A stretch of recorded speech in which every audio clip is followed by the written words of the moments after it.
श्रीमद् भागवत महापुराण की कृष्ण कन्हैया लाल की बोल से सब भक्तन हरि भक्तन की जय जय श्री राम।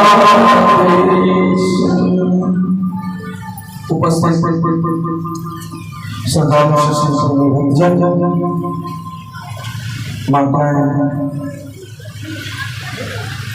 मंच पर उपस्थित ऑर्गन पर प्रज्ञा चक्षु मुनीलाल उनके पास में तबला पर अनिल जी और झाल पर हमारे महेश जी, झांकी में अशोक जी, साथ ही हमारे सहयोगी पंडित जो है रंजीत जी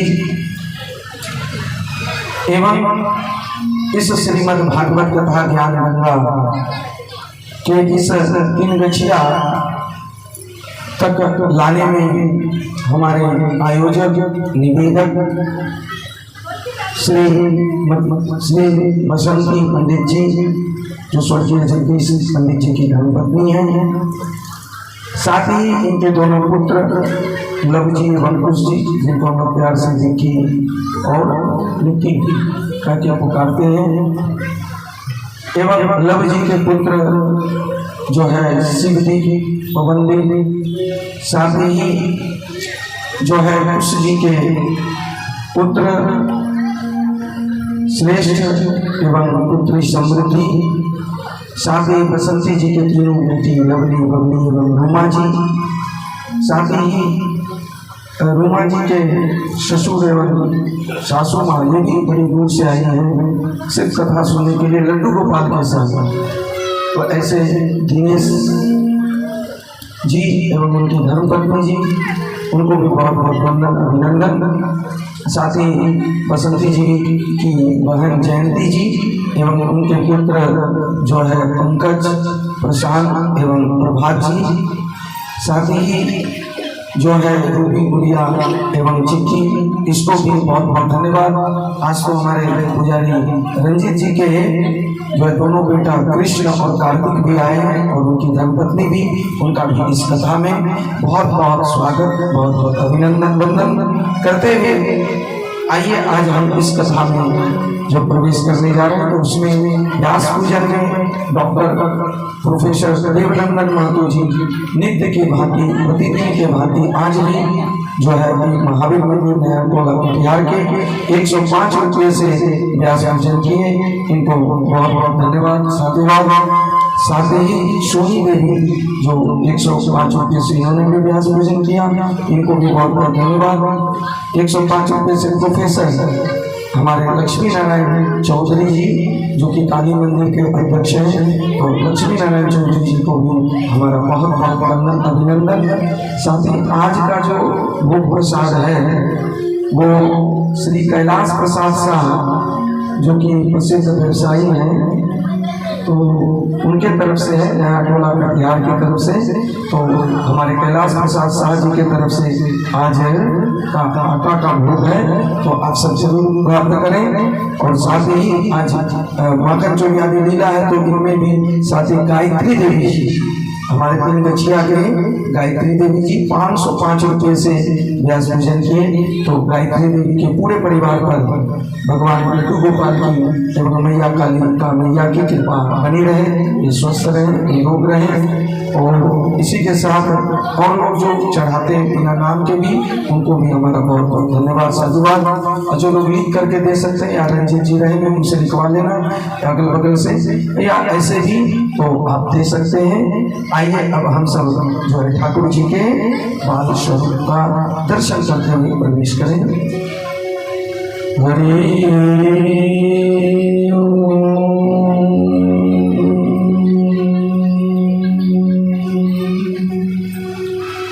स्वस्ति श्री गणेशाय नमः, स्वस्ति श्री सरस्वती, स्वस्ति श्री सद्गुरु चरण कमलभ्यो गोपाल गोकुल रक्षयामि निरूप्यं मथुरा नंदकंसस्य वार्षिक्यं करन्दो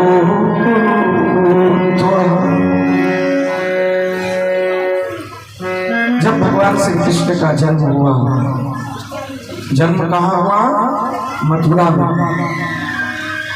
और वसुदेव जी कहाँ लेके आए? गोकुल में।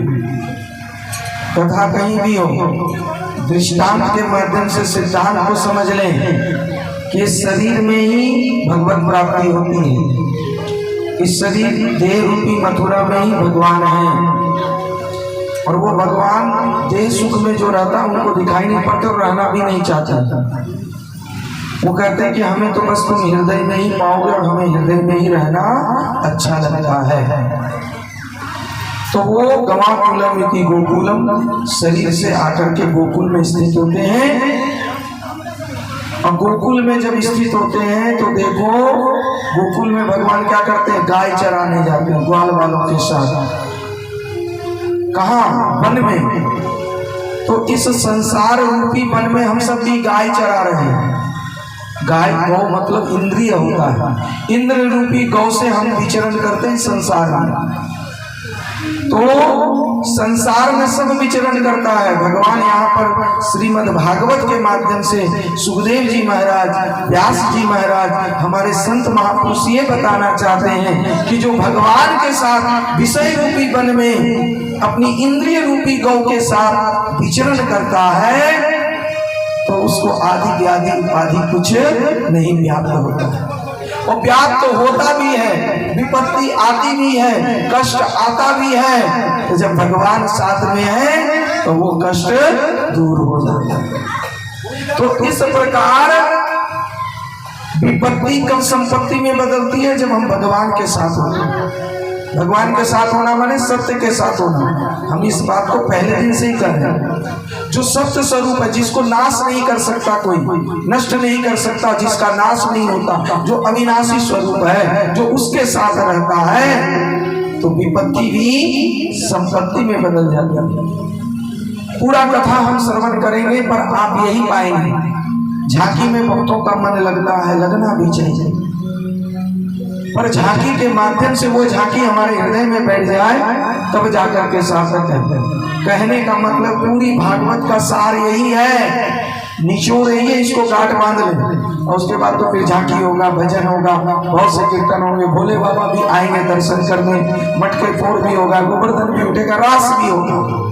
और ऊपर ऊपर नहीं करना है, हमको गहरे पानी में बैठ करके मोती को निकालना है। और जो ऊपर ऊपर तैरता है उसको मोती नहीं मिल पाता है। ये भागवत पंचम वेद है और इसकी गहराई में उतर के इसको समझना बहुत जरूरी है। बस एक ही बात आप समझ लो, जो पहले आता है ना, वो ऊपर का छाली, ऊपर का क्रीम, ऊपर का सार तत्व पाता है, अंतिम में आने वाला तो झांकी और भजन और न जाने क्या क्या का दर्शन होता है। कि मेरे लिए है कि बसंती मैया के लिए नहीं, कन्हैया को चढ़ाए हो तो बसंती मैया का होगा, हमको चढ़ाए हो तो हम लेके जाएंगे। मेरे लिए है ना, तो मैया को बोलो, क्योंकि नोटवा देख करके ना ध्यान तो लक्ष्मी मैया की तरफ चली जाता, कथा हो या ना हो। अब इतनी प्यार से लाई है और कथा तो इसीलिए कर रहे हैं ना कि चढ़ावा है, भले कितना भी बात करें एकदम अध्यात्म की, पर ध्यान तो घूम फिर करके वो 505 जो दिया उसी का दिमाग में लगा रहा था।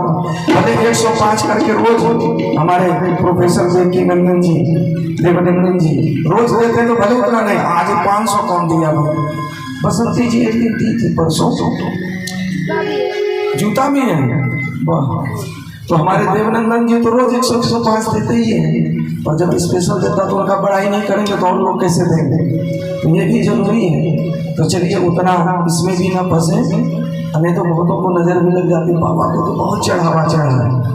हमने तो आज किसी को कहा जो चढ़ावा है यही बांट देंगे, ले जाओ, कुछ लेके भी आए हैं। तो कहने का तात्पर्य, लोग जानते हैं आजकल पैकिंग में ऊपर से फीट फाट कर कई जगह हुआ, बेलूल रख देगा और ऊपर से बढ़िया से रेपर लगा देता है, उस समय तो पकड़ा के फोटो खिंचवा लेता है, और जब खोलते हैं तो उससे निकलता आलू पटल और कहीं कहीं बेल, कहीं कहीं तो चावल नमक, यही सब निकलता है। थोड़ा भारी भी लगे, बड़ा पैकेट भी लगे, तो कई लोग चालाकी करते हैं। कई जगह तो 500 रुपये के असली नोट की जगह नकली नोट भी आ जाता है। तो चलो गानी गाय बाबा को दान, तो कहीं नहीं चलता, कहीं धोती रखा रहता है, कोई नहीं बनता, तो चलो बाबा जी को दे दे या पंडित जी को दे दे। भाई देना है तो भाव से अच्छी चीज किसी को, ये नहीं कि हमको दे, तो ताकि दूसरे को काम आ जाए। ये जो आप बड़ी मेहनत से धोती वगैरह खरीदते हैं, उसको यदि कोई रीसेल भी करे तो 50-100 से ज्यादा उसका कीमत नहीं मिलता। हम तो करते नहीं, क्योंकि हम एक बार जानते हैं, कई दुकानदार मांगते हैं, उससे अच्छा सोचते हैं बांट ही क्यों ना। प्रत्येक साल कार्तिक पूर्णिमा में बंगाल में हम वस्त्र वितरण करते हैं, जो भी जमा हो जाता है रख के क्या करेंगे, बेचेंगे तो कितना आएगा, 4-5 हजार बांट देंगे तो उसके हक में आ जाएगा। और कभी कभी तो पुराना वस्त्र का भी हम दान लेते हैं कि जिसके घर में यूजलेस पड़ा हुआ है वो अपने आसपास के लोगों को बांट दें। पर आजकल लोग लेना नहीं चाहते, फिर भी ऐसे ऐसे पुराने वस्त्र हैं जो बड़े हुए हैं, छोटे हैं और किसी और का काम में आ जाता है। ऐसी चीज जो दूसरे के काम में आए वो वास्तविक रूप से दान है, और वो जो श्रद्धा से दिया जाता है वो हमारा भाव रिटर्न्स में आता है। तो इसलिए छाता देख के लोग आ गया कि कहीं हमारी मैया न रखे, पर ऐसे हमारी मैया बहुत भोली भाली है। पहले दिन आए तो मच्छरदानी डालने में दिया, उसके बाद भोजन भाव, पूरा ध्यान रहा, पूरा कथा ये तो इन्हीं के तरफ से चल रहा है। ये ना होते तो हम आज कटिहार की धरती के नवगछिया नहीं आ पाते। तो माध्यम तो ये, भले अब और लोग पकड़ लें और लोग बुलाने लगे और हमारा नाम मान हो जाए, वो बात अलग है, पर हमारा संयोजक तो बसंती जी है। इसलिए इसके इनके नाम से एक बार करतल ध्वनि से जोरदार इनका स्वागत हो जाता है। बोले भगवत्सल भगवान की, कृष्ण कन्हैया लाल की, बोले बसंती मैया की, जय श्री राधे।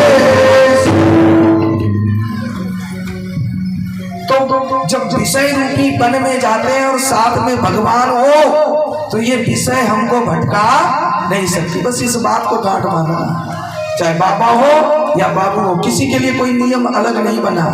ये नहीं कि हम तो गिरस्थ हैं तो हमारे लिए छूट है, वो तो बाबा है उनको जल्दी जगना है, उनको पूजा करना है, हम नहीं भी करेंगे तो चलेगा। ऐसा नहीं होता है। चाहे बाबा हो, चाहे बाबू हो, चाहे कोई भी हो, जो जैसा कर्म करेगा उसको वैसा फल मिलेगा, ये बिल्कुल निश्चित है। तो देखो, कर्म करते हुए भगवान को याद रखना, भूलना नहीं। पूरी भागवत कथा सुनोगे तो एक ही चीज समझ में आएगी, क्या कि जब जब कोई भक्त, चाहे यशोदा मैया हो चाहे कोई हो, जब जब भगवान को भूले तब तब विपत्ति आई। चाहे वो अघासुर, बकासुर, पूतना, वत्सासुर, कब कब आया? जब जब भगवान को मैया भूल गई। जब जब भक्त भगवान को भूले तब विपत्ति आई, और जब जब साथ में रहे, उनको अंग संग लगाए रखे, उनको स्मरण में बनाए रखे, तब कोई विपत्ति नहीं आई। बस 100 बात की यही बात है। इसी को अब हम लोग कथा के माध्यम से श्रवण करेंगे। तो भगवान श्री कृष्ण कहा जन्म लिए गोकुल रूपी हृदय के आनंद। और जब वो सत्य परमात्मा मिल जाता है तो फिर इस संसार का धन, संसार का मान, संसार का मर्यादा और प्रतिष्ठा, ये सब फीका लगने लगता है। और जिसको फीका नहीं लगता है तो ये समझना चाहिए कि अभी उनको भगवत प्राप्ति नहीं हुई। चाहे वो बाबा हो, चाहे बापू हो, चाहे पुजारी हो, चाहे पंडित हो, चाहे संत हो, चाहे महंत हो, चाहे कोई भी हो, जिनको अभी विषय रूपी रस फीका नहीं लगता है, विषय विष के समान नहीं लगता है, तो समझ लेना कि उसको अभी भगवत प्राप्ति नहीं हुई। हमारे अरुणाचार्य जी महाराज और लोग सबको ही बोलते हैं कि बुढ़ापे में धन बचा के रखना चाहिए। नहीं भी हो तो बहुरानी को कहना चाहिए कि मेरे पास सोने का ईंट है, पर ये बात हमको जचती नहीं है। क्या छल कपट करके सुख पाना? और सुख मिलना है तो बिना छल कपट का भी मिलेगा, और नहीं मिलना है तो आप जितना भी छल बल कर लगा लीजिए, मिल नहीं सकता। इसलिए क्या ये करना, बस ठाकुर जी में लग जाइए, और ठाकुर जी आपके ऊपर कृपा करेंगे तो सभी को ही कृपा करेंगे। बहुरानी भी करेंगे, बेटा भी करेंगे, पोता भी करेंगे। और ठाकुर जी की कृपा नहीं होगी तो किसी की कृपा नहीं सकती। इसलिए भगवान की कृपा प्राप्त करने का कोशिश कीजिए। जो भी धन संपत्ति, हम नहीं कहते कि पूरा दे दीजिए, कुछ बचा करके सब जो उत्तराधिकारी है उसको दे दीजिए, और अपना जो है वानप्रस्थ से संन्यास आश्रम में।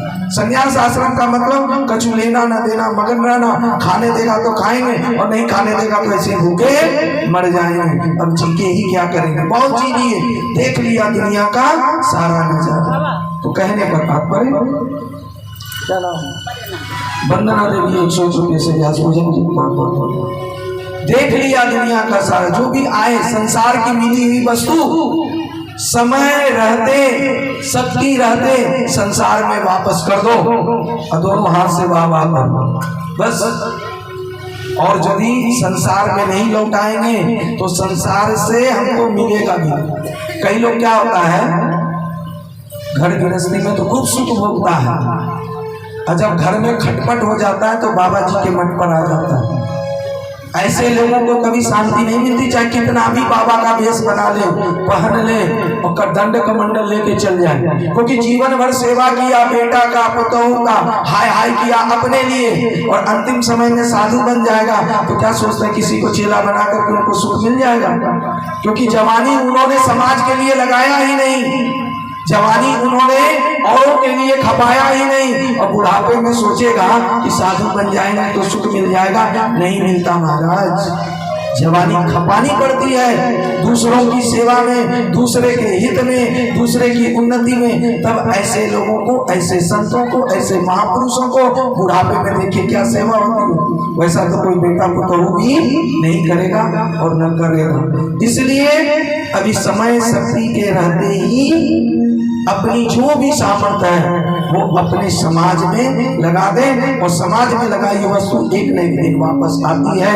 ये प्रकृति का नियम है। प्रकृति अपने पास कुछ नहीं रखती है और वो कई गुना रूप में लौटाती है। आप समाज की अच्छाई करोगे, भलाई करोगे तो कई गुना रूप में आएगा, और बुराई करोगे तो कई गुना रूप में आता है। एक प्रैक्टिकल उदाहरण देते हुए हम कथा में ही प्रवेश करते हैं। हमने देखा एक जगह यूपी का मरोचा है, बहराइच उत्तर प्रदेश, वहाँ एक भगत ऐसे ही दिन रात जहाँ कथा हो, सत्संग हो, भजन हो, लगा रहता था। दरी बिछाना, साफ करना। मेरे साथ भी एक युवक रहता था, वो ये सब करता था। पैसा देते थे तो लेता ही नहीं था। बेचारे की मृत्यु हो गई एक्सीडेंट से, रेल से दुर्घटना से गिर पड़ा, और बड़ा होनहार बालक था, एक पैसा नहीं लेता था और मेरे साथ रहता था, सब सेवा करता था। हमको कुछ ढूंढना ही नहीं पड़ता था, क्या पैसा उठाओगे, कहाँ रखोगे, क्या करोगे, सब वो करता था। खैर भगवान उसको बुला लिया जल्दी। कहने का तात्पर्य ऐसे ही एक युवक, और वो गृहस्थ में था, शादी विवाह कर लिया था, घर में 2 बेटी भी था। अब बेटी शादी लायक हो गया, पत्नी तो बहुत गुस्साती थी, उसका माँ भी दिन रात देखो ये भागवत और यहाँ सत्संग ये सब में लगा रहता है। तो वो आकर के हमसे कहता था, बाबा क्या करें, इसमें थोड़ा आनंद लगता है, मन लगता है, काम भी करते हैं तो उतना नहीं आता, पर जो भी आता है घर चल जाता है। पर घर जाते हैं ना तो हमेशा वही पैसा पैसा पैसा करते रहता है। हमको ये सब सत्संग भागवत में नहीं आने लगता। हम कहें ठीक है, काम करते हुए भी सत्संग और समाज की सेवा कीजिए, इसमें कोई हर्ज नहीं है। आप समाज की सेवा करेंगे तो समाज भी आपको एक न एक दिन देखेगा, क्योंकि समाज भी परमात्मा का ही स्वरूप है। ये बात उसके हृदय में बैठ गई और उसने भजन कीर्तन सत्संग में सेवा करना नहीं छोड़ा। मैया सच बताते हैं, कहानी आप मरोचा चले जाना, पता लगाना, 2-3 और सत्य बातें बताएंगे बाद में। तो वो ऐसे ही करता रहा। बेटी बड़ी हो गई, विवाह किसी तरह से तय भी हो गया, पर पैसा नहीं। तो शादी होगा तो कैसे होगा? ऐसे ही कम्युनिटी वहां बना हुआ था। अब सब लोग 5 आदमी तो गांव में सब ऐसे थोड़ी होते हैं, कुछ अच्छे लोग भी होते हैं। तो उसमें से कुछ लोगों ने कहा, देखो उसका बेटी का शादी है, पैसा भी नहीं है, ये कैसे शादी करेगा? उससे पूछा, अरे इधर सुनो, तुम शादी कर कहा, भगवान की हम सेवा किए हैं, भगवान के काम में लगे रहते हैं, भगवान जाने आगे जो होगा सो देखा जाएगा। अब क्या करें, हम शादी करना जरूरी है पर पैसा उतना है का कोई बात नहीं, तुमको घबराए, तुमने समाज की सेवा की। सेवा मतलब खाली सत्संग भजन में नहीं जाता था। अब कोई बीमार पड़ गया, हॉस्पिटल ले जाना है, आधी रात को भी अपना काम छोड़ करके वो चल जाता था। कहीं कुछ और है, किसी को जलाना है तो उस जलाने में चल जाता था। तो समाज के काम में, तो वहां 5 आदमी ने कहा, ये हमारे काम में आया है, आज इसको जरूरत पड़ा है, तो हम काम में नहीं आएंगे तो कौन आएगा? किसी ने पंडाल का खर्चा, किसी ने बाजा का, किसी ने कुछ, और इतनी सुंदर से उसकी बेटी का शादी हुआ, शायद अपने से धन कमा करके भी वो वैसी शादी नहीं कर पाता। तो जो समाज के लिए जीता है, समाज जरूर एक न एक दिन उसको देखेगा, देखता है, भले मुंह पर ना बोले पर बात तो पता चल ही जाता है।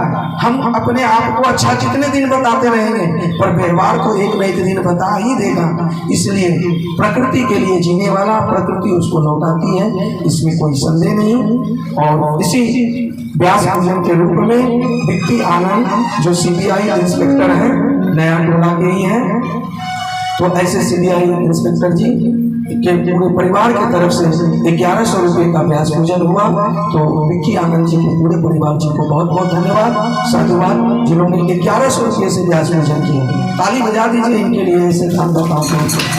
बहुत बहुत सीबीआई ऑफिसर, और ये लोग जल्दी धर्म नहीं मानते हैं, फिर भी ऐसे लोग श्रद्धा से दान दे रहे हैं, तो हम भी विश्वास दिलाते हैं ये 1100 रुपया 2200 रुपये में बदलेगा और ये समाज की ही सेवा में जाता है। क्योंकि पंचगव्य हॉस्पिटल के साथ गुरुकुलम भी बना रहे हैं और उसमें हमने फीस रखा ही नहीं है। आज भी गुरुकुल चल रहा, मात्र 36 रुपया फीस लेते हैं, वो भी टीचर को मिल जाए, बस 36 रुपये में टीचर को मिल जाता है, टीचर भी खुश है, बस विद्यालय चलते रहे। अपने को तो भगवान दिया ही है और हम इस लाइन में इसीलिए आए हैं। किसी संत ने कहा था भूख है तो भोजन है, हम नहीं मानते थे, और जब देखे कि नहीं भोजन तो मिल ही रहा है और आनंद मस्ती भी आ ही रही है, तो फिर उतना हाय हाय क्या करें, और फिर जब ज्यादा आ जाता है तो नजर भी आ ही जाती है, क्योंकि जहाँ विषय है वहाँ विष भी आ जाता है। बोले प्रेम से बाल गोपाल भगवान की, कृष्ण कन्हैया लाल की। तो जब आनंद आए, उत्सव आए, परमानंद भगवान आ जाए तो जोश में होश नहीं खोना चाहिए। अब देखो नंद बाबा के यहाँ परमानंद रूपी प्रभु पधारे, बहुत आनंद हुआ, सबको बहुत धन लुटाए, क्योंकि उनको तो बहुत आनंद आ गया था। तो जगत का धन का क्या करना, सोना चांदी हीरा मोती इतना लुटाया कि चारों तरफ कीच कीच लुट गई। अरे कोई सोना लेके जाता था, अरे कहाँ ले जा रहे हो, अरे नंद बाबा तो दूसरे द्वार में मोती लुटा रहे हैं, सोना छोड़ करके मोती लूटने लगा। कोई कह रहा है मोती क्या लूट रहे हो, वहां तो आनंद घन पूरे दरवाजे ही खोल दिए, जिसको जो लेना है वो लो, लूटने में क्या पड़े हो, तिजोरी की चाबी ही ले लो। इस तरह से सब एकदम से लूटा, क्योंकि नंद बाबा के पास ऐसे भी कमी थी नहीं, क्योंकि जिसके यहाँ भगवान आए तो लक्ष्मी भी साथ ही आती है। लक्ष्मी तो चेरी है, लक्ष्मी सहचरी है, क्योंकि जो धर्म कर्म करता है, वास्तविक रूप से संतत्व को धारण करता है, तो उनको धन की भी कमी नहीं रहती। लक्ष्मी आई, लक्ष्मी ने सबका सेवा किया, आनंद ही आनंद बरसा। पर नंद बाबा को लगा कंस को भी कर देना चाहिए, नहीं तो पता नहीं ये दुष्ट कहीं चढ़ाई न कर दे, कहीं हमारे आनंद में विघ्न न कर दे। तब जाकर के नंद बाबा इस आनंद उत्सव को 9वीं 10वीं तिथि तक मनाया, 2 दिन तक। और 10वीं को नंद बाबा ने सभी ग्वाल वालों को और साथी गोपों को कहा, देखिए पूरे परिवार की और हमारे जो घर आनंद घन आए हैं बाल कृष्ण गोपाल की, इसकी रक्षा करना, लड्डू गोपाल की रक्षा करना। हम जा रहे हैं कर देने, यानी दूध दही के साथ थोड़ा हीरे जवाहरात ये सब ले लिए। और नंद बाबा कहाँ आ गए, मथुरा। नंद क्या है, कौन है, नंद को सिर्फ एक व्यक्ति के रूप में नहीं देखिए, नंद इति सर्वजनाया दयति आनंद इति नंद, जो सबको आनंद प्रदान करे, सुख प्रदान करे, वो कौन है, वही तो नंद है। जो दूसरे को यश दे, यश ददाति इति यशोदा, जो दूसरे को यश दे, भले अपने को मिले ना मिले, अपने को मान सम्मान मिले ना मिले, पर दूसरे को मान सम्मान दे, यश दे, वही तो यशोदा। और जो इस तरह से दूसरे को आनंद और यश देता है, उसके घर ही परमानंद भगवान आते हैं। अब आनंद रूपी नंद कहाँ गया, मथुरा। मथुरा मतलब भगवान को छोड़ के देश सुख में, भगवान को छोड़ करके संसार नहीं रंग गया, भगवान को भूल गए। वसुदेव जी की नजर पड़ी, अरे इनके यहाँ तो लाला हुआ और उनको तो पता था ये हमारा ही छोड़ा है, और इस कंस दुष्ट ने पता नहीं अभी उसको मारने के लिए किस किस को भेजा होगा, और ये यहाँ आ गया। जैसे ही नंद बाबा पर वसुदेव जी की दृष्टि पड़ी, वसुदेव जी ने नंद बाबा को एक तरफ बुलाया और बुला करके उनको बधाइयाँ दी। कहा कि बहुत बहुत बधाई हो, लख लख बधाई हो नंद बाबा कि आपके यहाँ इस 80 वर्ष की आयु में छोड़ा हुआ बालक हुआ। और नंद बाबा ने वसुदेव जी को कहा कि हमें बड़ा दुख है कि आपके यहाँ इतने जतन किए, सब कुछ हुआ, पर एक एक करके सभी पुत्रों को इस दुष्ट कंस ने मार दिया। हमको इस बात का बड़ा दुख है। देखो मित्रता कैसे निभानी चाहिए, इस बात को पकड़ो, सिर्फ कथा तो होती रहेगी कि मित्रता कहे तो जिससे मिले उसके सुख की बात करें, उसके दुख की बात करें, अपने सुख दुख की बात नहीं करें, अपने दिखावे में न रह जाए, अपनी मुंह मियां मिठू करने में न रह जाए। नंद बाबा ने वसुदेव की दुख की बात की, सुख की बात की, और वसुदेव जी ने नंद बाबा के सुख की बात की, अपनी बड़ाई नहीं किया। नहीं तो आजकल माताएं क्या होता है, किसी के यहाँ जाते हैं तो बस अपनी ही बड़ाई सुन, जानते हो ये साड़ी, हाँ हाँ हम जब गए थे ना दिल्ली, वहीं मेरी बेटी रहती है, उसने हमको ये दिया। अब साड़ी के बहाने पूरी बड़ाई जो है पूरा मैप देने लगती। अब किसी को घर चले जाए, हाँ हाँ ये जो है ना ये इतना 2 माले का है, अब 3 माले इसमें टाइल्स लगाएंगे और इसको और चमकाएंगे।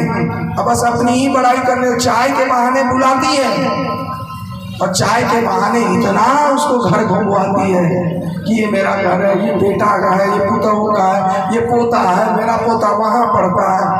भाई वो आया है तो उसकी दुख सुख की बात करो, अपनी ही बात करने में मत रह जाओ कि हमने क्या किया नहीं किया। इससे मित्रता ज्यादा दिन नहीं टिकती, इससे दोस्ती ज्यादा दिन नहीं टिकती। समझ में आया मैं भैया? अपनी बड़ाई नहीं करना। मेरा बेटा जो है सो है, मेरी बेटी जो सो है, मेरा घर जैसा है सो है, बस उसकी थोड़ी दुख सुख की बात कर ले, वो भी ना करे तो कोई बात नहीं। एक बार ट्रेन पर आ रहे थे तो एक बच्चा आइसक्रीम खा रहा था और उसकी दादी आइसक्रीम नहीं खाई, ऐसे बैठी थी और बड़ी बूढ़ी थी, 108 वर्ष से ज्यादा हो। तो उसको पहले समझाया, देखो आइसक्रीम नहीं खाना चाहिए। एक दूसरा व्यक्ति आइसक्रीम नहीं खाना चाहिए, दांत गल जाता, कीड़ा हो जाता। कभी कभी हम लोग भी ऐसे ही प्रवचन देने लगते हैं, दूसरे को समझाने लगते हैं, ऐसा करना चाहिए वैसा करना चाहिए, फोकट में ज्ञान देने लगते हैं।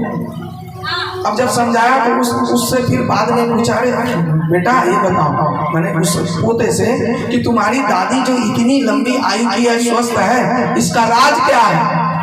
जानते हैं वो छोटा तो नहीं था, करीब 10-12 साल का था। उस 10-12 साल के लड़के ने उस व्यक्ति को कहा, हमारी दादी की सेहत का राज बस एक ही है कि वो दूसरे के काम में टांग नहीं अड़ाती।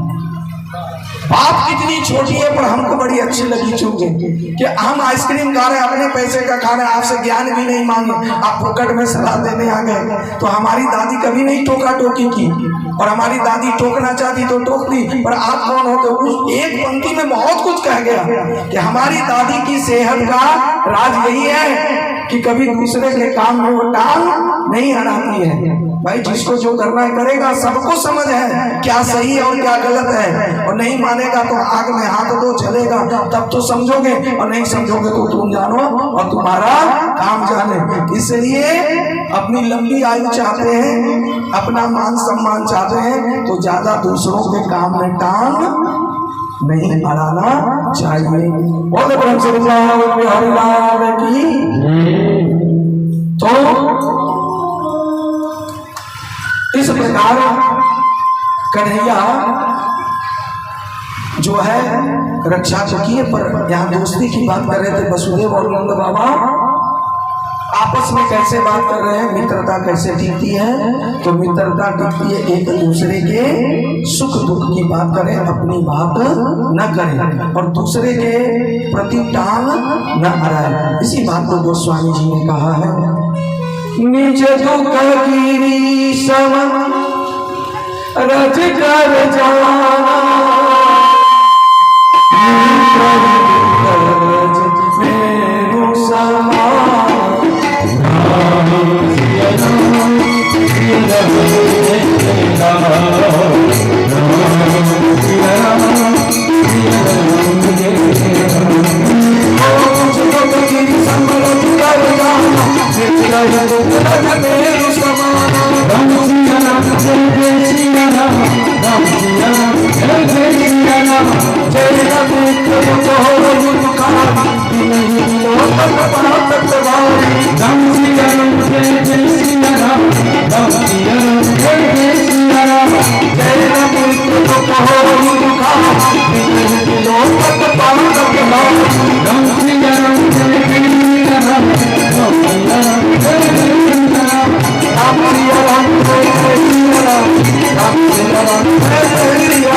पूतना बालघातनी शिशुश्चरानिर्भक्ति पुरग्राम प्रजादिषु कंसेन प्रहिता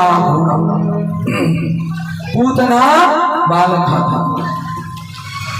नंद बाबा ने कहा कंस की नीति ठीक नहीं, अरे इसने किसी पूतना राक्षसी को आज ही सुबह तो भेजा है, इसलिए आप यहाँ ज्यादा देर न ठहरे, ज्यादा दिन न रुके और जल्द से जल्द चल जाए, क्योंकि हमें छुट्टी सी आती है और ग्रह नक्षत्र बता रहा है कि गोकुल का समय अभी ठीक नहीं है। इशारे इशारे में बता दिया। नंद बाबा भी कंस को कर देने लगे, पर तब तक पूतना एकादशी को वहां पहुंच गई। एकादशी को क्यों पहुंच गई? एक दशा होनी चाहिए और सबकी दशा एक नहीं थी। एकादशी का मतलब उस दिन दशा एक हो और भगवान पर ही ध्यान हो। उस दिन सिर्फ कम खाना नहीं खाना यही मायने नहीं रखता है। सूरत में कथा करते पार्ले पॉइंट राधा कृष्ण मंदिर में कर रहे थे। एक आदमी ने कहा हम एकादशी करते हैं और उनके घर ही भोजन था। एकादशी के दिन गए तो हम तो अन्न नहीं लिए, पर वो देखे रोटी और सब्जी खा रहे थे। हमने कहा एकादशी है, आपने कहा एकादशी का पालन करते हैं, तो ये रोटी कैसे खा रहे हैं? कहा एकादशी के दिन हम चावल नहीं खाते पर रोटी खाते हैं, पर रोटी कम खाते हैं। हम ऐसे रोज 4-5 रोटी खाते हैं, पर एकादशी के दिन 2 रोटी खाते हैं। तो महाराज जी क्या ये एकादशी नहीं हुआ? हमने कहा बिल्कुल आपकी एकादशी। एकादशी का मतलब ये नहीं कि कई लोग अन्न छोड़ देंगे और फलाहार के नाम पर घी में भूज के आलू हो, मखाना हो, बादाम हो, इतना खाएंगे कि उस दिन को खा करके कहना ये एकादशी रोज आए। ये वास्तविक में एकादशी नहीं है। एकादशी का मतलब कम खाएंगे, अल्पाहार करेंगे तो निंद्रा तंद्रा नहीं आएगी। उस दिन भगवान का सत्य स्वरूप परमात्मा का चिंतन ज्यादा से ज्यादा होगा। रोज नहीं कर सके, कम से कम 15 दिन में एक दिन सब काम धाम थोड़ा कम करके उस दिन तो भगवान का चिंतन करो। हम क्या कर रहे हैं, क्यों कर रहे हैं और किस लिए कर रहे हैं, भाई हमारा ये जीवन है किस लिए है। तो ये तो कम से कम एकादशी के दिन चिंतन कर लो। अल्पाहार करके ज्यादा खाएंगे पेट होगा भारी। तो सबोर में तो बहुत दिन से कथा कर रहे थे भागलपुर में, तो ठेठी भी आती है, कहते खटिया लो भारी। तो इस प्रकार भारी होगा तो भारी शरीर से भक्ति होना थोड़ा मुश्किल हो जाता है, इसलिए हल्का भोजन करना चाहिए। इसलिए दिन में एक बार कम से कम भोजन करेंगे तो भगवान का भजन ज्यादा से ज्यादा होगा। तो एकादशी के दिन आई, पर सबकी एक दशा नहीं थी। पूतना आई बाहर से तो एकदम श्री देवी का रूप लेकर के, बन करके एकदम हाथ में कमल का फूल लेकर के।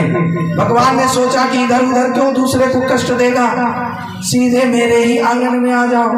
तो भगवान ने प्रेरणा किया और आज पूतना जो है सीधे नंद बाबा के महल में प्रवेश की। और इधर सब भजन कीर्तन गा ही रहे थे। जब भजन कीर्तन गा रहे थे, पलना लगा हुआ था, पलना पर कन्हैया झूल रहे थे। झांकी बन गई हो तो ले आए भैया, सिर्फ लिख दे। और उस पलना को सभी ग्वाल वाल झुला रहे थे। मैया यशोदा भी झुला रही थी, गोपियां भी झुला रही थी। तभी पूतना आई और बड़े प्रेम से प्रवेश की। किसी की मधुरी वाणी में फंसना नहीं, कल भी कहे थे, नहीं तो लंबा टीका मधुरी वाणी आगे कह देगा दगाबाज की यही निशानी। बोलो प्रेम से वृंदावन बिहारी लाल की, कृष्ण कन्हैया लाल की। हम भी जब लंबा टीका लगाते हैं ना, यही सोचते कि दगाबाजी करने जा रहे हैं। बात सही है, ऐसे हम गोल टीका लगाते हैं, बीच में लाल लगा लेते हैं, बस और आप लोगों को दिखाने के लिए कैमरा में बढ़िया आए तो इसलिए इसे लंबा लंबा लगाते को। पर ये वैष्णव प्रतीक है, वो एकदम साधारण भाव से लगाना चाहिए। माला भी बाहर दिखा ले, अरे माला अंदर रुद्राक्ष या तुलसी का अंदर होना चाहिए। पर क्या करें, आजकल 20-20 हजार की माला आती है महाराज तुलसी वाली। हमारा भी मन हो गया कि हम भी खरीदेंगे, तब ना यूट्यूब में झलकेगा। तो खैर देखा देखी पाप और देखा देखी पुण्य होता है, और जो अपने जीवन रूपी गाड़ी पर ब्रेक लगा लेता है वही लक्ष्य तक पहुंच पाता है। नहीं तो गाड़ी गड्ढे में गिरने की संभावना बिना बहुत ज्यादा होती है। ऋषिकेश में थे शिवानंद आश्रम, जिसको हम आप लोग राम झूला बोलते हो, उसको शिवानंद झूला भी बोलता है। कितने लोग ऋषिकेश गए हैं? बहुत लोग गए हो। तो वही स्थित राम झूला के ऊपर में आश्रम है। शिवानंद जी साउथ इंडियन थे, मलेशिया में डॉक्टर थे, आए उनके यहाँ हम रह करके योग वेदांत फॉरेस्ट एकेडमी में योग की शिक्षा ली। वहाँ जो अंग्रेजी जानता है उसी को लेता है, हिंदी वाले का तो अलाउ ही नहीं है, और जो ग्रेजुएट किए हुए उसी को लेता है। ऐसे पढ़े लिखे लोगों का संस्था एक रामकृष्ण मिशन और योग वेदांता डिवाइन लाइफ सोसाइटी उसका नाम है। तो डिवाइन लाइफ सोसाइटी में गए तो सत्य घटना बता रहे हैं। रात को भोजन तो वहाँ जल्दी हो जाता, भोजन भी पड़ा, वैसा खीर तो आज तक नहीं खाए और नहीं खा पाएंगे शायद। दूध को तो वो लोग 4 घंटा तक औंठता था, बिल्कुल पीला पीला जैसा चॉकलेट कलर का हो जाए तब थोड़ा चावल डाल करके खीर बनता था। महाराज वो तो आनंद अलग है। तो कहने का तात्पर्य है, एक दिन की घटना बताते, नीचे उतर रहे थे, ढाला था, एक मोटरसाइकिल वाला आ रहा था, उसमें लाइट नहीं था। तो किसी ने संत ने हाथ हिला के कहा, अरे अरे तुम्हारे गाड़ी में मोटरसाइकिल में लाइट नहीं है, ये टॉर्च ले लो, ये टॉर्च ले लो। कहा बाबा हट जाओ हट जाओ, इस गाड़ी में लाइट तो क्या ब्रेक भी नहीं है, हट जाओ।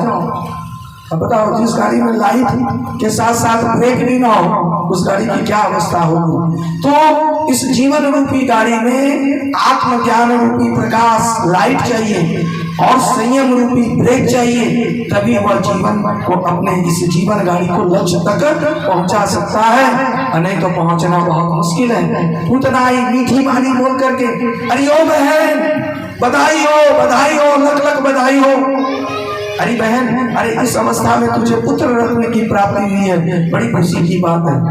अब बार बार बहन बहन कहे तो मैया यशोदा ने सोची ये कौन बहन है, अभी पूछेंगे तो कहीं गुस्सा न मान जाए, होगी कोई ममेरी फुफेरी चचेरी कोई बहन होगी, अभी उत्सव का माहौल है, कहाँ पूछे, तो होगी कोई बहन विश्वास करके। और विश्वास करके थोड़ा थोड़ा प्लेबैक दीजिए ना, विश्वास करके क्या किया कि कन्हैया को उसको सौंप दिया और उसकी रक्षा में सौंप करके घर गृहस्थी के काम में फंस गई। मैया को यहीं पर गलती हो गई कि भगवान को छोड़ दिया अनजाने व्यक्ति के हाथ में, जान न पहचान जो मेहमान बन के आया था पूतना, और खुद घर गृहस्थी के काम में इतना उलझ गई कि कन्हैया को भूल ही गई।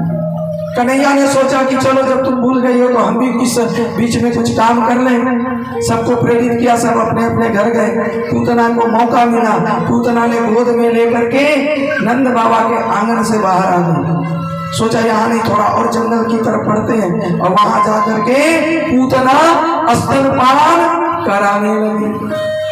जब कन्हैया स्तनपान करने लगे तो अपने आंख को बंद कर ली। कन्हैया ने अपने आंख को बंद कर दिया। इस पर साधु संत जब प्रवचन करते तो 36 उत्प्रेक्षाएं हैं।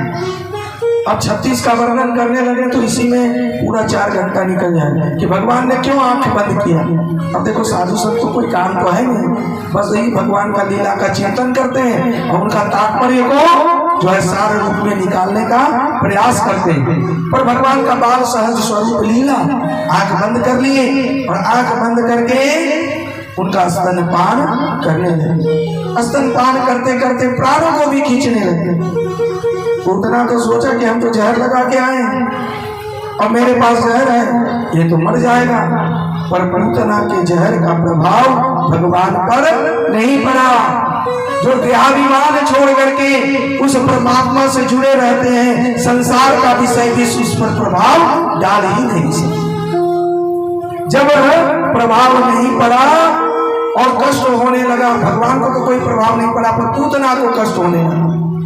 पूतना को सज धज के आई थी, पूतना भी नयती थी। पूतना जिसके पास पवित्रता नहीं है, शुचिता नहीं है, वही पूतना। जो बाहर से कुछ और भीतर से कुछ और है, वही तो पूतना है। पूतना बाहर से कितना सज धज के आई, सुंदर रूप। और हमने एक दिन कहा था कि सुंदर कौन है? कौन है भैया सुंदर? जो अंदर से सुंदर है। देखो ऊपर से पीठ फाट, अंदर से मोकामा घाट, ये वास्तविक सुंदरता नहीं है। वास्तविक सुंदर वो है, handsome is that, handsome that. सुंदर वो है जो सुंदर करता है। जैसे हमारी बसंती मैया सुंदर है, इतना अच्छा सुंदर कार्य कर रही है, ये सुंदर है कि नहीं? अरे गांव वाले, कई गांव वाले मिल करके भी ऐसा महान कार्य नहीं कर पाते महाराज। कौन करेगा? कौन रिक्स लेगा? कौन व्यवस्था देखेगा? पर धन्य है बसंती मैया, एकदम से ये रिक्स ले ली। बड़ाई करना तो इनका बनता है। तो इस प्रकार पूतना जब अपने प्राणों का उसका हरण होने लगा, कन्हैया खींचने लगे, थोड़ा सा नीचे रखो, हम भक्तों को नहीं देख पाएंगे तो कैसे होगा। जब प्राणों को खींचने लगे तब क्या हुआ? चलो कोई बात नहीं, रहने बोले प्रेम से वृंदावन बिहारी लाल की, कृष्ण कन्हैया लाल की। ठीक है, जय जय श्री राम। थोड़ा सा इधर कर दीजिए कैमरा के साथ। जय श्री राम। हाँ ठीक है, और थोड़ा सा इधर कर दो, और थोड़ा सा। जय जय श्री राम। ठीक है, बोले प्रेम से बाल गोपाल भगवान की, कृष्ण कन्हैया लाल की। पूतना कहने लगी मंच मंच ऐसा, अरे हमें छोड़। पूतना जब छोड़ने की बात करने लगे तो भगवान भी कहते हैं कि हम जल्दी किसी को अपनाते नहीं, पकड़ते नहीं, और जिसको पकड़ते हैं उसको छोड़ते हैं। कई बार पूतना कुछ काल कूद लगाए, मात की गति भिन्नता को भगवान ने उनको क्या गति दिया? मात की गति, क्योंकि भगवान की प्रतिज्ञा है सन्मुख हो जीव मोहि जरोहि, जन्म को सहिता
भगवान की प्रतिज्ञा सन्मुख होय जीव जब मोहि, जन्म कोटि अगर नासहु तभी।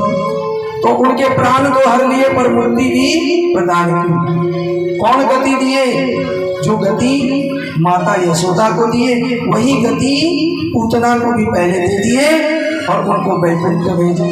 पर जब वो गिरी तो अपने असली रूप में आ गई थी, राक्षसी रूप में। तो कहते हाथ इतना लंबा हुआ, जहाँ हाथ गिरा वहाँ हथरस, जहाँ अलके गिरी वहाँ अलीगढ़। और जब वृक्षों पर गिरी तो वृक्ष भी धड़धड़ा करके टूट करके गिरे। बड़ा भयंकर शब्द हुआ।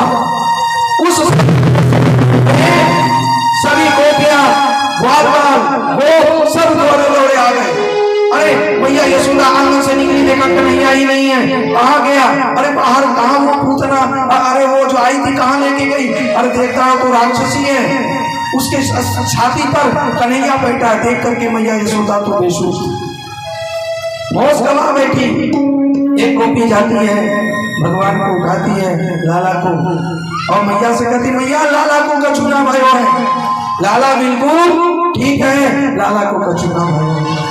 पानी वानी देती मैया यशोदा को प्राणों में प्राण आता है। लाला को सीने से लगा करके सीधे गौशाला आ जाती है, और गौशाला आकर के गंगी गाय के पूंछ से झाड़ा लगाती है। कैसे? गौमूत्रे स्नान पयित्वा पुनर्लेपः भक्तिरं रक्षा चातुर्य प्रवृत्ता। पहले तो गौमूत्र से स्नान करवाती है, फिर गोबर से मल मल करके, यही साबुन था उस समय का कि कोई वायरस कोई चर्म रोग ना हो, और उसके बाद स्नान करवा करके शुद्ध करा करके गंगी गाय के पूंछ से झाड़ा लगाते हुए कहती है इंद्रियाणि ऋषिकेशा प्राणान नारायणस्तु नैमानदेयस्य नमस्ते सौरभ। इंद्रियाणि ऋषिकेशा, इसको जो है ना बाल घाट में कई लोग झाड़ा लगाते इस मंत्र से, बच्चे को हिचकी पसली ये सब आता है। अब भगवान जाने कभी कभी झाड़ फूक भी काम कर जाता, पर ज्यादा इसके चक्कर में न रहे, डॉक्टर भी दिखाएं और साथ साथ भगवान से प्रार्थना भी करें। प्रार्थना का मतलब ही होता है अपनी पूरी शक्ति लगाने के बाद उस अदृश्य शक्ति से अर्जी लगाना। प्रार्थना का नाम है application, prayer. Prayer leads to peace of mind. The fruits of prayer is piece.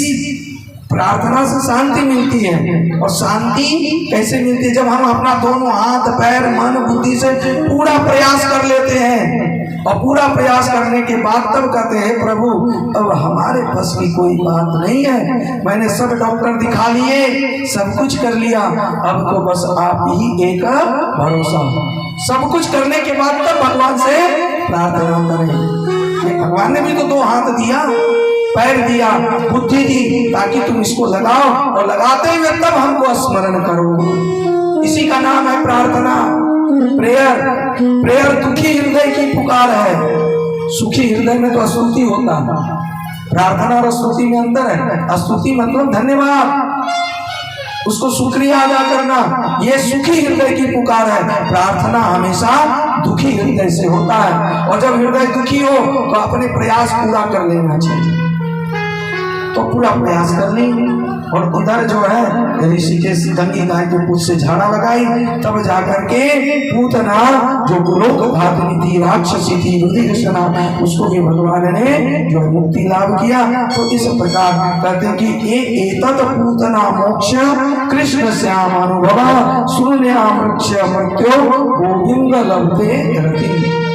जो पूतना मोक्ष की कथा का श्रवण करता है उसके भगवान के चरणों में रति होती है, भगवान से सत्य से उसको प्रेम हो जाता है कि हम असत्य के तरफ नहीं जाएंगे, हम तो सत्य में ही रहेंगे, क्योंकि सत्य में वजह।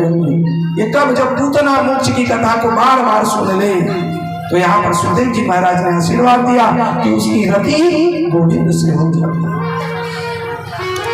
क्यों हो जाती है? पूतना बालघातनी रुधिरसना, फिर भी भगवान ने क्यों कृपा किया? क्योंकि उनके सन्मुख हुआ। भगवान यदि इसी तरह से गुण अवगुण बार बार देखते रहे तब तो ये जन्म मरण के चक्कर से कोई छुटकारा ही ना मिले। पर कभी कभी भगवान कहते जा तेरा कर्जा माफ, अब तू मुक्त हुआ, क्योंकि तू ये जन्म जन्मांतर तू अब पैर पकड़ लिया, माफी मांग रहा है, और हम देख भी रहे कि तू अब कर्जा ऋण से उड़ी ना नहीं हो सकता। इसीलिए कभी बिंदु जी महाराज ने भी कहा है, जन अवगुण प्रभु मान अति अति मधुर स्वभाव।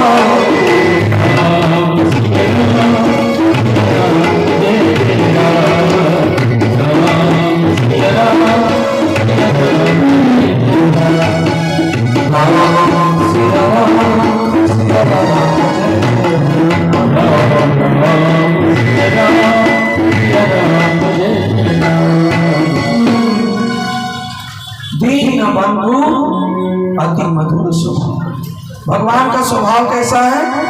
बड़ा मधुर है, बहुत प्यारा है। तो पूतना को मोक्ष देते ही इधर मैया पर भी कृपा बरसाने लगी। मैया यशोदा बड़ा खुश हुई, अब लाला को पाया है राक्षसी के हाथ से, पालना में पुनः सुलाया और सुला करके मैया पालना झुला। साथ में लाला को देखा कि इसने करवट भी बदली, 3 महीने के हो गए लाला, करवट बदली। तो मैया बहुत खुश हुई मैया यशोदा, और मैया यशोदा ने नाई को बुलाया और कहा, अरे नाई, पूरे गांव में लगा दो दुहाई कि आज करवट बदलने को भुलैया है, निमंत्रण है। सभी गोपियां आ गई गीत गाने के लिए, क्या चलो नंद बाबा के यहाँ जाते। मैया यशोदा ने निमंत्रण दिया है, आज लाला को पलना में झुलाएंगे। सभी कोई पलना में झुलाने के लिए आ गए। अब इतने लोग आ गए, इतनी भीड़ हुई कि अब जगह ही नहीं बचा घर। मैया ने क्या किया, जगह बनाने के लिए जो दूध दही ये सब रखा था ना, बड़ा बड़ा मटका, वो जाकर के बैलगाड़ी पर रख दिया।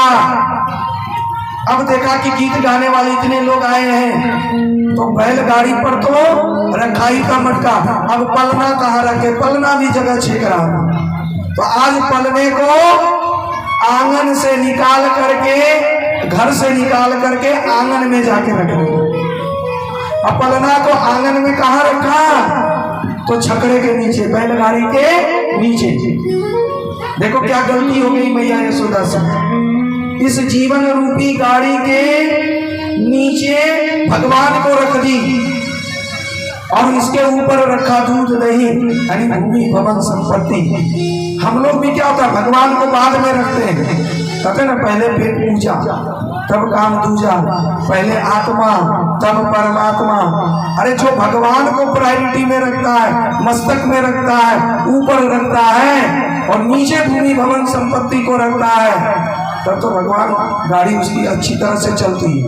और जो भगवान को नीचे और भूमि भवन को ऊपर, तो भगवान उसकी जीवन रूपी गाड़ी को ऐसा लात लगाते हैं कि सारा धन संपत्ति सब बिखर जाता है और सब इधर उधर हो जाता है। इसलिए आज जब जगह नहीं हो रहा था तो पलना को रख दिया अंगना में, और यहाँ जगह हो गया, सभी बैठ करके आज गीत गा रहे हैं। पलना कहीं और है, कन्हैया कहीं और है, और सब गीत गाने में मशगूल है। तभी जाकर के भेजा हुआ पूतना जब मर गया तो कंस ने व्रत को सकट भंजन के लिए सत्तासुर को भेजा। जब सत्तासुर आया तो देख लिया सब तो गीत गाने बजाने में मगन है और कन्हैया को भूला हुआ है, यही मौका है, बैलगाड़ी से ही इसको दबा दे। तो वो सत्तासुर उसी बैलगाड़ी पर बैठ गए, और जब दबाने लगा, भगवान को कोई दबा सकता है क्या? कई लोग चाहता है भगवान के नाम को दबा दें और अपना नाम को ऊपर कर ले। बोलते श्यामा गोपाल महाराज की, कोई जयकारा नहीं लगाता तो हाथी लगा दे, अपना नाम ऊपर कर लिए। पर हमने आज मुंह से लगाया, पर हम तो ज्यादा भगवान ही का लगाते हो, लगाना चाहिए। और नहीं तो आजकल भगवान की पूजा नहीं करते, कई ऐसे मत संप्रदाय है, नाम नहीं लेंगे, कहते बस हम ही गुरु हैं, हम ही श्रेष्ठ हैं, हमारी पूजा करो, किसी और की करने की जरूरत नहीं है। अरे सनातन धर्म में राम कृष्ण झूठा ही सही, पर उससे श्रेष्ठ कोई नहीं हो सकता। और जो राम कृष्ण से बढ़ करके, शिव जी से बढ़ करके और जो भगवती से बढ़ करके कोई अपने को माने और अपनी ही पूजा में लगाए और भगवान को दबाना चाहे, अपने नाम को ऊपर करना चाहे, तो क्या भगवान दब जाएंगे क्या? कई लोग दबाने का प्रयास कर रहे हैं, कई मत वाले, कई संप्रदाय वाले। क्या भगवान का नाम दब गया? आज भी राम का नाम, कृष्ण का नाम, शिव का नाम, मैया का नाम दिया जा रहा है। भगवान ने कहा जब तुम मुझे दबाना चाहते हैं, यही तो कंस का वादूत है, बुद्धि है। ऐसा लात लगाया कि वो सत्तासुर आकाश में, और आकाश से जब नीचे धाम से गिरा तो उसके ऊपर बैलगाड़ी दूध दही सब गिर गया। वही सत्तासुर का गोविंदा भगवान की।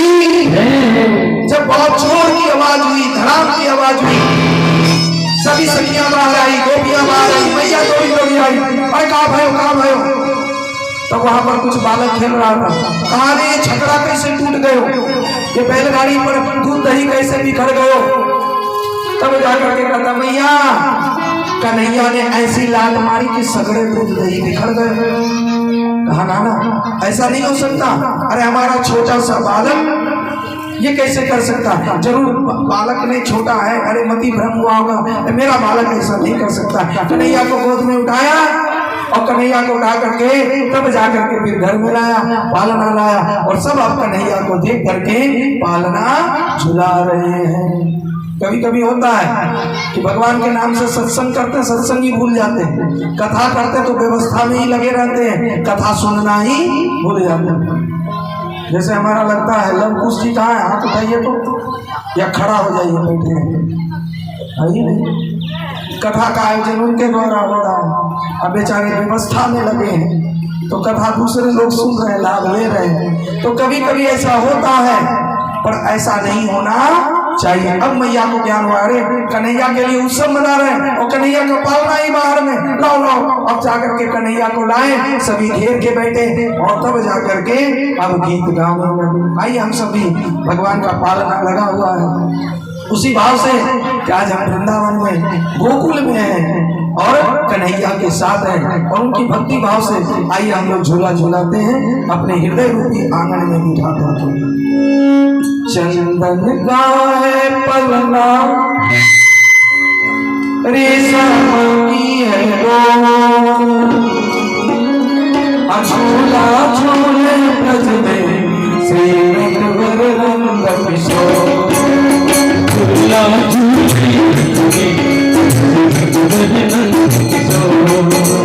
चंदन का है पलना रेशम की है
बधैया के रूप में मधु जायसवाल जी 105 रुपये से व्यास पूजन किए और महिला लोग 150 से कर रहे हैं। बहुत धन्यवाद, साधुवाद। कहते हैं अब मैया कहते हैं कि कन्हैया सो जा, बहुत जगह है, कैसे सुला रही है मैया? तो कहते हैं झपक सुनावे मैया झपक की आंचल माथे पे जाके थी आँखों के काजल झपक सुनावे मैया झपक की आंचल माथे पे जाके थी आँखों के काजल तेरे सभी बधाई तेरे सभी बधाई अशोका को सभी बधाई यशोदा की कर दो भोला जोड़ करते से जगमग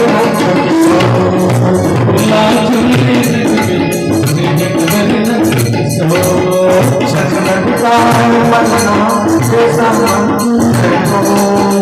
जगमग का बना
Thank you.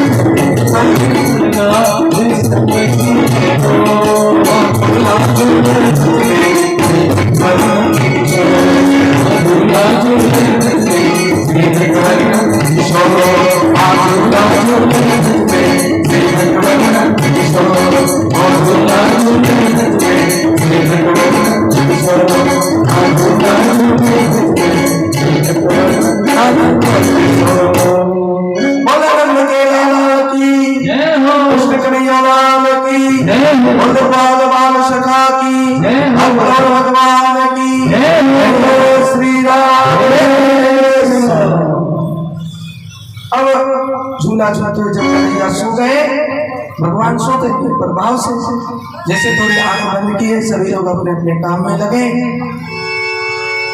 फिर सुबह हुई, फिर ऐसी ही लीला चल रही थी। अब कन्हैया धीरे धीरे थोड़े बड़े भी हो गए।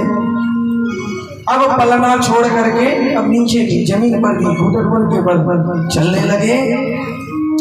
एक दिन क्या हुआ, मैया ने उसे स्तनपान कराया और इतना दूध पी लिया, थोड़ा शरीर को भारी बना लिए। कन्हैया ने इसलिए शरीर को भारी बना लिया कि आज उसके मामा ने, कंस मामा ने उनके लिए खिलौना भेजा। कौन? तिरनाव्रत। सोचा वो खिलौना भेज रहा है तो थोड़ा मैया को हटा दे, अलग कर दे। तिरनाव्रत आ रहा था चोरों के आंधी के रूप में, तूफान के रूप में, क्योंकि कंस बहुत क्रोधित हो गया। पूतना को किसने वध किया? अरे सत्तासुर को मारने वाला कौन है? तिरनाव्रत, जाओ उसे हवा से उड़ा करके मेरे पास ले। इधर तिरनाव्रत आ ही रहा था कि कन्हैया ने भारी बनाया शरीर को, तो मैया को लगा कि लाला ने आज ज्यादा ही दूध पी लिया, तो उसको वहीं पर शिला पर नीचे था, बिल्कुल उसी पर लिटा दिया और लिटा करके अपने घर के काम में व्यस्त हो गई कि तब तक हम अपना घर का काम कर लें। अब मैया घर के काम करने में थोड़ा कन्हैया को भूल गई कि सोया, घर के काम में व्यस्त हो गई। तभी तिरनाव्रत इतनी जोर तूफान के रूप में आया, आंधी के रूप में आया कि जितने भी गोपियां थे, गोप थे, ग्वाल बाल थे, सबके हाथ में घुस गया।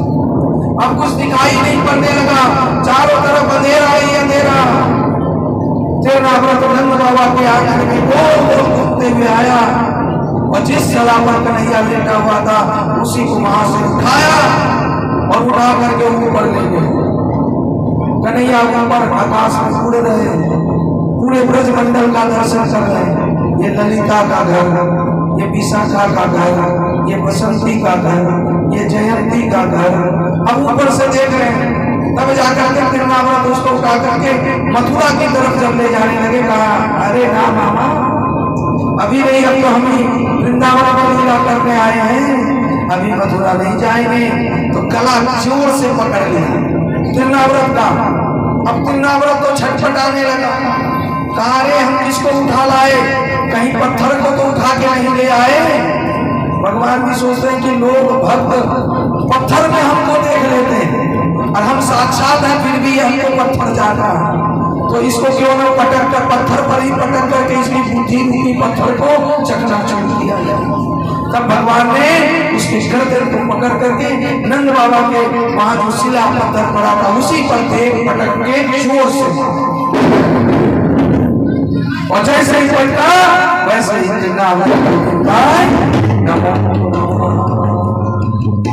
तब मैया आई, सबका जब शांत हो गया। अरे कन्हैया कहाँ है, कन्हैया कहाँ, हमारा लाला कहाँ है? देखा वही शिला पर सोया। अरे हमारे लाला को कुछ नहीं हुआ। मैया यशोदा ने गोद में उठाया और बड़े प्यार से लाल लगाने लगे। ऐसे ऐसे करके कई घटना घटने लगा। कन्हैया धीरे धीरे बड़े होने लगे। अब उसको कन्हैया को कनुआ और दाऊ भैया को बलुआ ऐसे करके बुलाते थे। देखो कन्हैया का जन्म तो हम सब जानते हैं, कब हुआ था? भादो महीने के अष्टमी तिथि के कृष्ण पक्ष में। पर दाऊ भैया का जो जन्म हुआ था वो बलराम जी का जन्म श्रावण महीने के, भादो के बाद जो श्रावण होता है तो पहले ही आ गए थे सावन महीने में। सावन महीने के शुक्ल पक्ष के चतुर्थी तिथि बुधवार का दिन, उस दिन बलराम जी का जन्म हुआ था। राधा रानी कब आई? वो भी 1 वर्ष पहले आ गए। देखो जब राष्ट्रपति, प्रधानमंत्री, बड़े बड़े किसी को आना होता तो पहले उनका पीएस, उनका जो असिस्टेंट होता है, पर्सनल असिस्टेंट, वो पहले आते हैं। जैसे मेरा यहाँ आने के पहले रंजीत जी पहले आए, सारी व्यवस्था किए, तब तो आप आए। तो जब कोई कहीं आता तो व्यवस्था बनाने के लिए पहले लक्ष्मी मैया आई, पहले दाऊ भैया आए, और लक्ष्मी मैया कब आई? तो भादो महीने के शुक्ल पक्ष, भगवान श्री कृष्ण कृष्ण पक्ष में आए थे और राधा रानी शुक्ल पक्ष में। राधाष्टमी मनाते हैं ना, जन्माष्टमी मनाने के बाद उसके बाद शुक्ल पक्ष में राधाष्टमी मनाते हैं। तो शुक्ल पक्ष के और मैया का जन्म किस दिन हुआ था? शुक्रवार को। इसलिए शुक्रवार को हम लोग जय माता दी जरा जोर से लगाते हैं। बोले प्रेम से मैया रानी की, कालिका मैया की, बोले वृंदावन बिहारी लाल की। तो शुक्रवार के दिन राधा रानी का जन्म हुआ। अब सबको कनुआ बलुआ कब तक बुलाए? तो वसुदेव जी ने गर्गाचार्य जी महाराज से कहा कि आप हमारे कुलगुरु हो जाओ और उनका नामकरण संस्कार कर दो, और करना बड़े संक्षिप्त रूप से, ज्यादा शोरगुल नहीं मचाना, ज्यादा उत्सव नहीं मनाना। तब जाकर के गर्गाचार्य जी गर्ग पुरोहित यदुना सुखदयाम व्रज क्रमम वसुदेव प्रचो गीता। वसुदेव जी की प्रेरणा से गर्गाचार्य जी महाराज आए, नंद बाबा से सारी बात कहे कि हम नामकरण संस्कार के लिए आए हैं और गौशाले में चुपके से करना है ताकि कंस को पता न चले, चल जाएगा तो समझेगा यही कृष्ण। तो गौशाले में गर्गाचार्य जी महाराज ने अपना आसन लगाया। नंद बाबा ने यशोदा मैया और रोहिणी आदि को कहा कि जल्दी से अपने अपने लाला को लेके आओ, गुरु जी आए हुए हैं, नामकरण संस्कार करेंगे। अब यशोदा मैया और रोहिणी मैया अपने अपने बेटे को नहीं लिए, बल्कि यशोदा मैया ने दाऊ भैया को गोद में लिया और मैया रोहिणी ने कृष्ण भगवान को गोद में लिया। थोड़ा यशोदा मैया के मन में आया जो हमारा लाला का नामकरण करेगा तो वो बाबा जी, वो पंडित जी थोड़ा जानकार भी है कि नहीं कि बस खड़िया पलटन है, ऐसे ही है, तो थोड़ा देख लें, इससे पता चल जाएगा। तो मैया यशोदा और रोहिणी अपने बालक को अदल बदल करके कहाँ आ गए? गौशाले में। गौशाले में जैसे ही आए तब जाकर के जैसे ही मुखार बिंद पर, भगवान के मुखार बिंद पर गर्गाचार्य जी महाराज की दृष्टि पड़ी। गर्गाचार्य जी महाराज एकदम समाधि में लीन हो गए। मैया यशोदा रोहिणी घंटों पर घंटों इंतजार करती रही। अब मैया को लगा कि कहीं जान है कि हार्ट अटैक तो नहीं आ गए।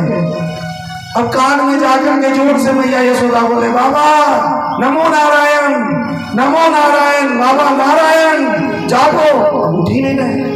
तब थोड़ा हिलाए डुलाए, तब जाकर के घर पर आके गर्गाचार्य, हाँ हाँ हाँ हाँ मैया क्या बात है, क्या बात है? अरे मैया, अरे आप तो ऐसे समाधिस्थ हो गए कि हमारे ही जान ही चली गई, मानो आपको कहीं अटैक तो नहीं आ गया, हृदय गति तो नहीं रुक गया, कोई ऐसे भी समाधिस्थ होता है।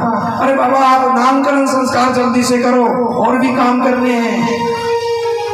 तब जाकर के मैया जो गोद में लेकर के दाऊ भैया को बैठे थे तो सबसे पहले कहे, अयम ही रोहिणी पुत्रो, ए यशोदा मैया ये तेरा बेटा नहीं है, अयम ही रोहिणी पुत्रो, ये रोहिणी का बेटा है। सहृदयम सुहृदयो गुणे प्रभावरामति बलाधिक्यम बलाधिक्यम। इसके अंदर बहुत बल होगा और बल अधिक होने के कारण इसे लोग बलराम के नाम से जानेंगे। बोले बलराम भैया की। कई लोग इसको दाऊ के नाम से भी जानेंगे। बोले दाऊ भैया की। और इनके नाम के साथ राम जुड़ा रहेगा क्योंकि ये जो है बड़ा भाई के रूप में आया है और इसमें बहुत शक्ति होगा, बहुत बल होगा। जब उसके बहुत सारे नामकरण कर दिए, अब रोहिणी मैया के गोद में भगवान लाला बैठे थे तो उसके नामकरण संस्कार करने लगे। तो गर्गाचार्य जी महाराज कहने लगे, बहुनी शक्ति नामानि रूपाणि च सुरस्य गुणवती रूपाणि तान्यहं वेदो न जना। मैया इनके नाम हम कहाँ तक बताएं, इनके गुण कहाँ तक बताएं, इनकी नाम की महिमा तो वेद भी नहीं बता सकते। इनके नाम अनेक अनुपा मैं पकड़ स्वाति अनुरूपा।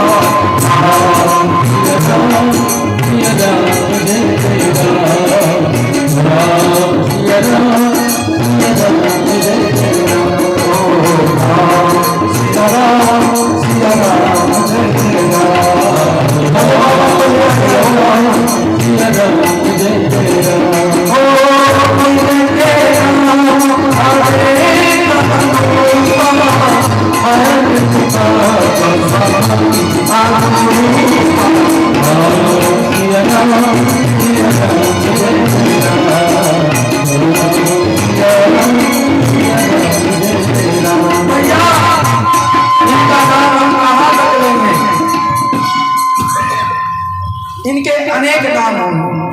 दो नाम हो तो मैं बताऊं। मैया इनके नाम तो पहला तो इनका होगा कृष्ण कृष्ण। कृष्ण इति कर्षयति, जो सबको आकर्षण करे। इनके नाम में इतना आकर्षण हो, इनमें इतना आकर्षण है कि सभी को अपनी तरफ खींचेगा, चाहे बूढ़ा हो, जवान हो, स्त्री हो, पुरुष हो, पशु हो, पक्षी हो, यहाँ तक कि पेड़ पौधे हो। इसीलिए इनका नाम पड़ेगा कृष्ण कृष्ण, खींचने वाला। ऐसा नहीं कि भगवान ने रास सिर्फ गोपियों के साथ रचा है। अरे भगवान ने रास ग्वाल बालों के साथ, भोजन के माध्यम से। विवाहित स्त्रियां जो मथुरा में यज्ञ पत्नियां थी उनके साथ, गौओं के साथ, पक्षियों के साथ, सबके साथ। तो इसलिए मैया इनका नाम कृष्ण होगा। और विशेष करके इनके नाम गोविंद, मुरारी आदि बहुत से नाम होंगे, पर मुख्य नाम इनका कृष्ण। अब मैया का तो कान माथा ठनक गया, कृष्ण, अरे इतना टेढ़ा नाम। रोहिणी से कहा देखो हम अपने लाला को ये कनुआ और ललुआ ही बुलाएंगे, नहीं ठीक है। ये कृष्ण और बलराम ये थोड़ा बड़ा ज्यादा होता है और सीधा सा नाम है कनुआ, तो हम तो कनुआ का करके ही बुलाएंगे। अब वहां नामकरण संस्कार हो गया, गोद में लेकर के घर आए। गर्गाचार्य जी महाराज कहे जब बहुत जय जयकार ब्रजमंडल में कन्हैया की होने लगी तो ये गूंज कैलाश तक गया। और कैलाश के वासी जो भोलेनाथ शंकर थे उनसे रहा नहीं गया। जैसे उन्होंने काकभूषुंड के साथ राम जी के दर्शन करने के लिए आए, वैसे ही ज्योतिषी का रूप लेकर के भोले बाबा एक ज्योतिषाचार्य का रूप लेकर के, हाथ में डमरू, गले में सर्प की माला और एक हाथ में त्रिशूल लेकर के, और पैर में घुंघरू भी बांधा, छम छम छम छम करते हुए कैलाश से चल पड़े। और जब कैलाश से चले किस लिए कि देखे हमारे जो इष्ट हैं राम जी, वो कृष्ण के रूप में कैसे लगते हैं। और बाल रूप का दर्शन करने के लिए आज भोलेनाथ चल पड़े। आइए हम लोग भी भोलेनाथ के इस मधुर और पावन झांकी का दर्शन करते हैं। कन्हैया अभी धीरे धीरे चलते हैं घुटन के बल से, और धीरे धीरे जब चलते हैं तो आज पालना में भी, और कन्हैया जान गए कि आ रहे हैं मेरे भोलेनाथ, तो मैया के गोद में चिपक गए। और जब चिपक गए तो अब बाहर निकलेंगे तब ना दर्शन होगा, कोई अनजान व्यक्ति कैसे जाएगा। भोलेनाथ डमरू बजाते हुए, पैर के घुंघरू छम छम करते हुए आ गए। कहा आज गोकुल की गलियों में नाचे जोगी मतवाला, आज गोकुल की गलियों में नाचे जोगी मतवाला,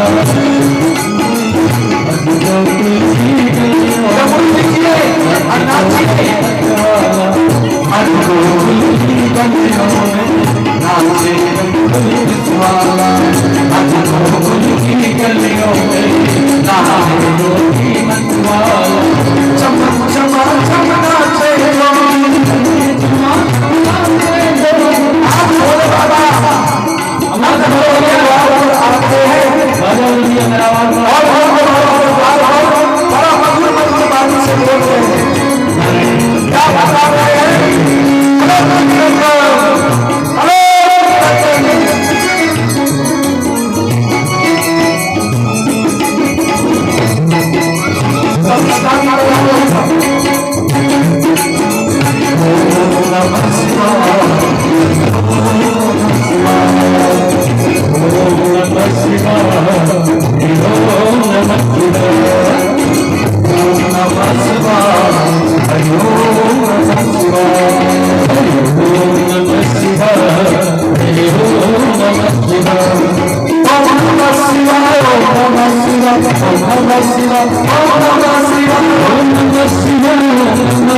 Namaste.